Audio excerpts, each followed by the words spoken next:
నమస్తే, నేను మీ చెనగాని దయాకర్ని. ఈరోజు ఒక ప్రధానమైన అంశం దాని మీద మేము ముందుకు వస్తా ఉన్నాం. కిషన్ రెడ్డి గారు తెలంగాణ నుండి కేంద్ర మంత్రివర్యులుగా ఉన్నారు. బండి సంజయ్ గారు కేంద్ర మంత్రిగా ఉన్నారు. ఇవాళ నిన్నగాక మొన్న బడ్జెట్ పెట్టిన తెలంగాణకు మాత్రం గాడిద గుడ్డిచ్చి వీళ్ళు చేతులు దులుపుకున్నటువంటి విషయం మనందరికీ తెలుసు. చాలా సంవత్సరాల తరబడి తెలంగాణ ఏర్పడి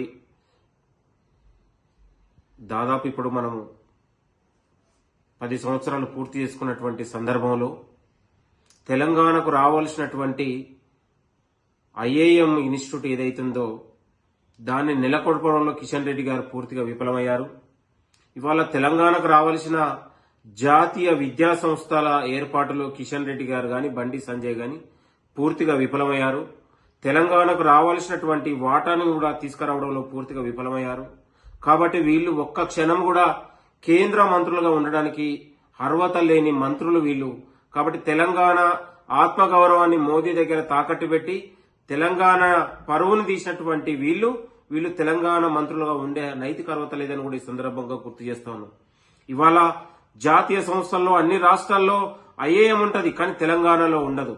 ఇవాళ తెలంగాణలో బెంగళూరులో Telangana national institute of science research ఉంటది, కానీ ఇక్కడ హైదరాబాద్ లో ఉండదు. ఇవాళ పెట్రోలియం ఎనర్జీ ఇన్స్టిట్యూట్ విశాఖపట్నంలో ఉంటది, హైదరాబాద్ లో ఉండదు.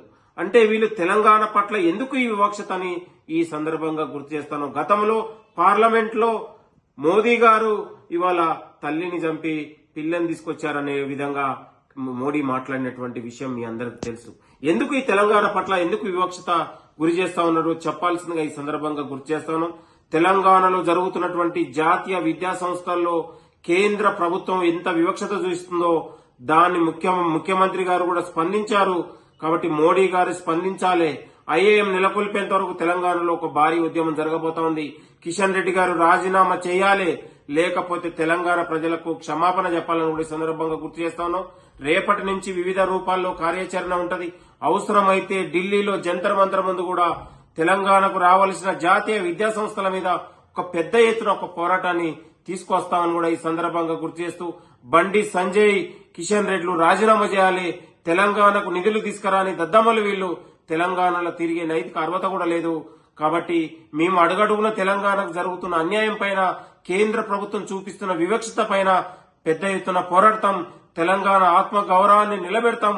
ఇవాళ ముఖ్యమంత్రి రేవంత్ రెడ్డి గారు ఇవాళ అనేక ఉన్నటువంటి ఒడిదొడుకులు ఎదుర్కొని ఇవాళ నిరుద్యోగుల అంశం కావచ్చు, రైతులకు ఇవాళ దాదాపు 12 లక్షల మందికి ఇవాళ ₹1,00,000 రుణమాఫీ చేసి సంవత్సరాల తరబడి నిరీక్షణ ఉన్నటువంటి రైతాంగాన్ని ఇవాళ కాంగ్రెస్ పార్టీ కడుపులో పెట్టుకుంది. కాబట్టి ఇవాళ తెలంగాణ ఈ హామీల విషయంలో కాంగ్రెస్ పార్టీ ఎక్కడ కూడా రాజీ లేని పోరాటం చేస్తా ఉంది.